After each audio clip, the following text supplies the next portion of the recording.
Bueno, es un hecho, los videojuegos ya no son lo que eran. Mi vieja mula ya no es lo que era, ya no es lo que era. Más allá del chiste de los Simpsons, la realidad es palpable y es un hecho en sí. Eh, Traigo una nota de Miyamoto, donde no solamente lo digo yo, sino que un mega referente en el sector, el creador de Mario y Donkey Kong, lo dice.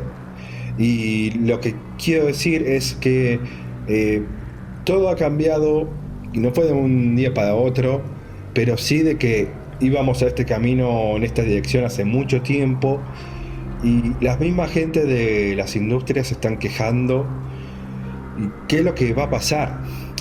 En un sentido, cómo nosotros como consumidores, jugadores, podemos alzar nuestra voz, decir que esto no nos gusta y sobre todo de cómo es que cambiamos de lo que era tener un juego terminado al alcance nuestro, tenerlo en el formato físico más allá de esa discusión, de que vos básicamente tenías un juego, estaba totalmente terminado, el modo historia era lo que importaba.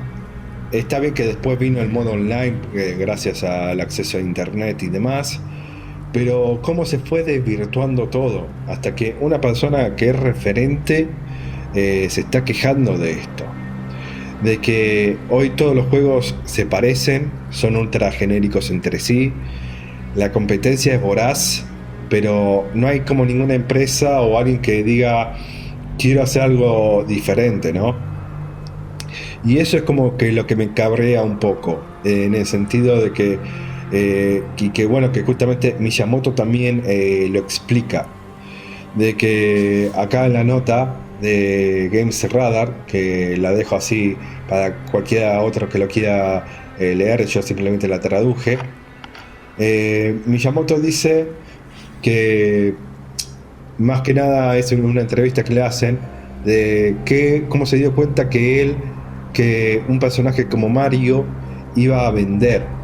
Y acá es como que parte una reflexión de él, de que hoy la industria estaban pensando de cómo es que la industria está pensando cómo recuperar los gastos, los costos de inversión de un juego de la manera más rápida posible y cómo maximizar la animación misma, que, a ver, desde un plano empresarial es totalmente válido y es lo lógico que tenga que hacer cualquier empresa, porque como en cualquier negocio es que lo que hagamos nos haga mantener en el negocio y seguir en el mismo, y en el día de mañana vamos a ver cómo, hacia dónde vamos, porque acá, sin menospreciar a McDonald's, no es que simplemente vamos a ponernos a vender comida y ya está, y vemos los lugares, vemos cambiar un poco el menú. No, acá es una tarea mucho más creativa, y a estar el lado comercial sí está, pero que una cosa no opaque la otra, y que es como lo que está diciendo Miyamoto. Porque lo que está haciendo acá mucho problema es de que estamos viendo de cómo el mercado está buscando maximizar el retorno de la inversión, que en ese sentido está perfecto, pero una cosa es tener eso en cuenta y otra cosa es tener solamente eso en cuenta, que es qué importancia le damos. También después otro tema que le dice Miyamoto a esto es, hoy en día los creadores de juegos solamente están siguiendo tendencias. Y el problema que hay acá es que no hay algo distintivo.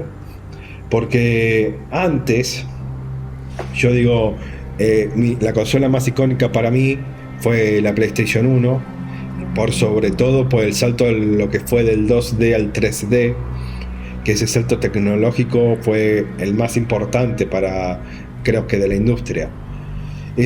Pero antes, en ese momento, en esa época de los videojuegos, cuando uno era un buscador de experiencias, básicamente buscaba, che, ¿cuál es lo diferente de lo que ya no, de lo que jugué? ¿Qué tiene diferente al resto? Este se le parece a lo demás porque si no voy de vuelta a lo conocido. Y es como básicamente Miyamoto también lo está diciendo acá en otras palabras. En un sentido, si repasamos videojuegos, independientemente del género, mencionamos fútbol, se nos va a venir a la cabeza el PES o el FIFA, guerra de estrategias, el Age, Shooter, el Counter Strike, Call of Duty, sino después también Doom, que fue como el pionero de los shooters. Pero a lo que voy con esto es, si buscamos hacer juegos que replican esta tendencia, que replican lo que ya está, es como, ¿para qué no vamos a ir con copias truchas en vez de ir por la experiencia original? Eso es como lo que hace un poco de hincapié Miyamoto. Y no es solamente él, y no es porque la audiencia no sepa distinguir videojuegos, sino porque es un comportamiento natural. Por ejemplo, Robert McKee, que hace el ensayo La Historia, que explica cómo se hacen los guiones de cine, él hace un punto muy bueno en el sentido de las películas por género. ¿Qué es lo que pasa? Cuando hay una película nueva que rompe la tendencia de lo que se viene hablando, en un sentido, supongamos que está las películas de ciencia ficción. Antes de las películas de ciencia ficción estaban las películas de mafia. Y cuando yo te digo a vos una película de mafia, ¿qué se te viene en la cabeza? Se te van a venir dos películas a lo sumo. Una, El Padrino, y la segunda, Goodfellas. Y eso no quita el hecho de que se hicieron 800.000 películas del género. Pero ¿qué es lo que pasa? Quedan solamente dos como referentes y el resto está queriendo seguir la tendencia, y es muy difícil, se hace, pero es muy difícil que venga una película después, o en este caso un videojuego después, que desplace a la obra icónica en su campo. Es muy difícil que haya el día de mañana un shooter que desplace a Doom. Es muy difícil.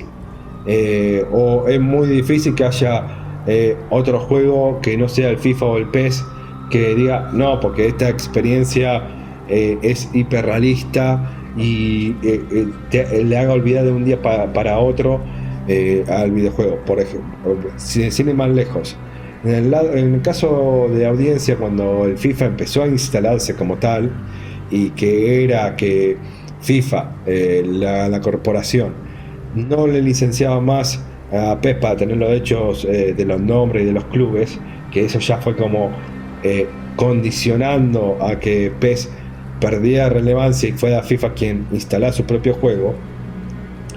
Fue tal así el poderío que tuvo PES y la influencia que tuvo, que tuvieron que configurar el mando a que vos pongas el modo clásico, haciendo referencia al PES, haciendo referencia como decir, ganaste la guerra pero no la batalla. Y eso es una realidad. Pero también otro tema de acá, de lo que dice Miyamoto, que es, estamos todos en un sentido viendo de cómo cubrir los costos, pero que está perfecto en un sentido, pero eso es como para un lado, para el departamento de finanzas de un estudio. Eso no es lo que tiene que estar pensando en el programador de ese videojuego. Y acá, por ejemplo, hay una cosa de ser único, que es lo que realmente importa. Que, volviendo al caso, si vos vas a jugar algo, por ejemplo, de estrategia real, en el caso del Age of Empires, Age of Mythology, es muy difícil que venga otro juego que ya vos tengas ese juego instalado en tu mente, y que haya otro que lo haga mejor. Es decir, porque esa es la vara, tenés que hacerlo mejor, tenés que contemplar variables que no están, dar una mejor experiencia al usuario y contar una mejor historia en general, no simplemente porque tu juego está más barato o hay una clave con la cual tienen acceso. Lo que te va a hacer distinguir y te vas a hacer recordar es qué tan único sos. Pero también esto con lo que dice es que si vos, lo que dice Miyamoto es, si nosotros simplemente buscamos emular lo que hace toda la tendencia, en este sentido de que ahora, por ejemplo, que se está esperando el lanzamiento del GTA 6, que esperemos que no se retarde más, que si realmente sale el juego, que no todos los demás juegos sean de mundo abierto, que ya es como que digamos que es el predominante hoy en día en la industria, sino de que es como por un momento, por más de que sea el pensamiento conservador de esto, es como es una garantía del fracaso, porque es como decir, yo no soy GTA 6, me le parezco, pero intento serlo, pero no lo soy. Y en todo eso no se entiende un carajo. La gente dice, no tiene sentido. Entonces a lo que voy es, Miyamoto está diciendo, sé vos, fíjate qué es lo que vos podés dar, de que en un sentido, y acá lo digo más que nada en el sentido de que como programador, aunque yo por ejemplo en mi rubro es diseño web y finanzas, pero en este sentido es ¿qué podés aportar vos que le pueda decir a tu espectador de que esta es mi firma, este es mi estilo, y solamente estos tipos de videojuegos te los puedo dar yo, y que tengas una experiencia que digas, esto lo hice yo? Porque, por ejemplo, sin ir más lejos, Death Stranding de Kojima, cuando salió, que está bien, ya en el lado de marketing, Kojima ya es un promotor en sí mismo de cada una de sus obras. Es decir, no va a pasar inadvertida el trabajo. Pero lo que sí no se puede decir es que Death Stranding no es uno más del montón. No hay otro juego que en un sentido vos digas se le parece. Que sí podemos hacer los memes de que parece que estás trabajando en una app de reparto de comidas. Pero lo que no le podemos decir a Kojima es que es uno más del montón. Y que no, y sobre todo no le podemos decir a Kojima, este no es un juego tuyo. En ese sentido, creo que lo que vale y lo que tenemos que destacar nosotros es qué es lo que podemos hacer nosotros que nadie más puede hacer, en el sentido de decirle al espectador de vos viniste a esta obra de arte que solamente yo te puedo dar y nadie más, porque estamos como en toda industria, queremos ganar plata, queremos seguir en esta rueda y queremos seguir estando acá, pero tenés que dar algo de valor.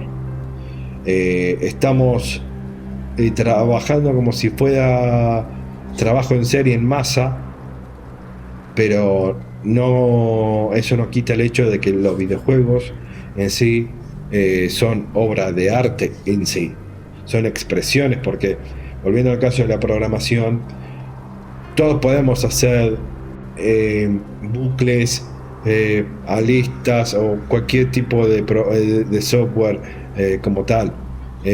Hay mil formas de hacer una calculadora o mil formas de hacer una página web, pero pocas son las recordadas.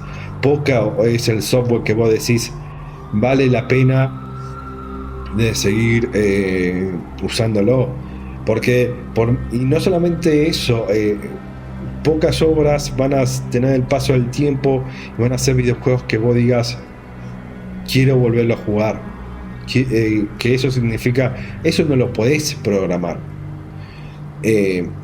No hay una fórmula tal que diga variable éxito garantizado o algo por el estilo.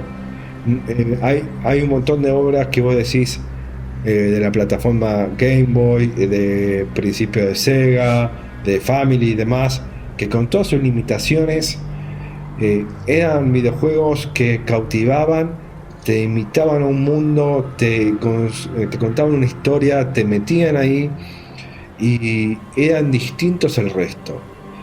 Yo todavía me acuerdo, hay un videojuego que en sí era tenía algo muy genérico, pero a la vez tenía una cosa que lo distinguía del resto.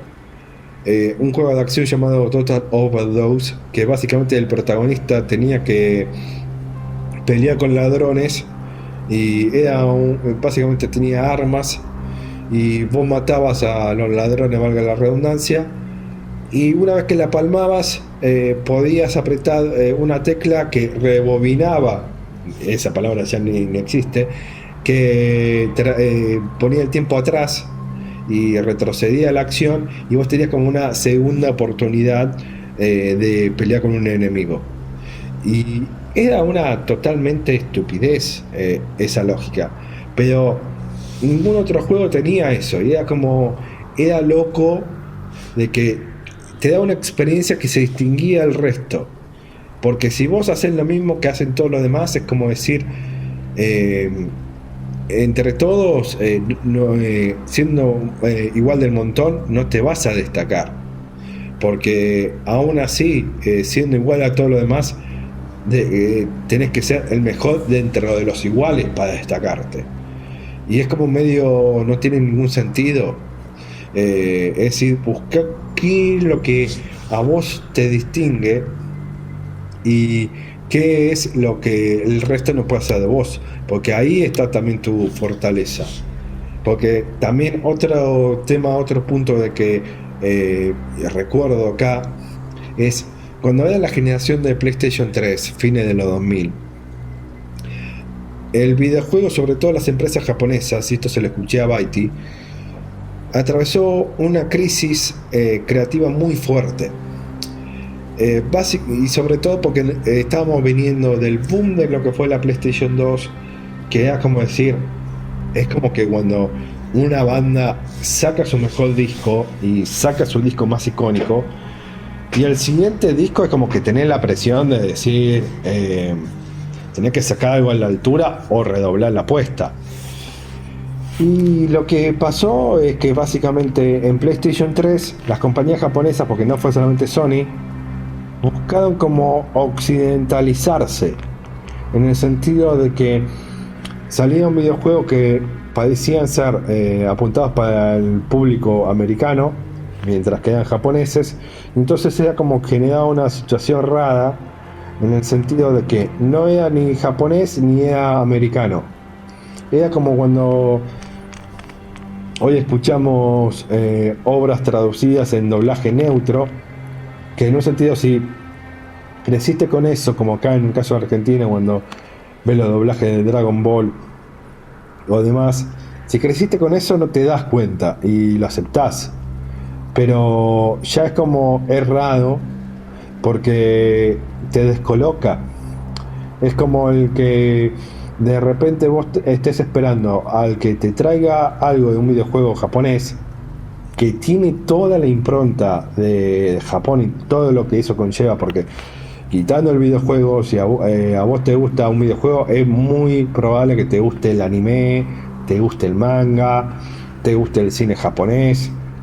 Tenés Kurosawa, Ozu, no me sale el otro, que es el santo con Kurosawa, Ozu y Kenshi Mizoguchi, que son el santo tridente del cine japonés, que básicamente Japón es tan rico culturalmente de ser distintivamente japonés, que es como decís, si vos vas a hacer un producto que viniendo de vos, en este caso de Japón, y no haces uso de tu poder como de firma, de lo que te hace distintivo al resto, es como que estás perdiendo tu valor como tal. Y eso es un gran problema. Así que creo que lo que nos quiere decir acá Miyamoto, más allá del caso de los videojuegos, es que nosotros, para hacer videojuegos como tales, no podemos estar pensando simplemente en cómo se va a financiar algo, sino que esa pregunta es parte del departamento de finanzas, pero un programador o el encargado de hacer el videojuego no tiene que estar en esa pregunta como la primera línea al momento de hacer el videojuego. Porque ya de por sí es como decir, ¿cómo hago que una película venda? Porque ahí vos ya te estás preguntando es, ¿cómo hago plata con esta película? Más no, ¿cómo hago que esta película sea recordada? Esa es la diferencia. Y eso que creo que es lo que nos está queriendo decir Miyamoto. Y creo que básicamente es, en este caso, seamos nosotros. Usemos lo que a nosotros nos hace diferente al resto, que ese es el verdadero valor que nos distingue y por el cual nosotros podríamos hacer algo que vale la diferencia. Porque al fin y al cabo, lo que vos podés hacer en tu campo, sabes, no podés hacer nada, me da un bueno para nada el flaco, lo que vos podés hacer y el resto no, eso es tu valor agregado. Así que espero que te haya gustado la reflexión. Nos vemos en la próxima.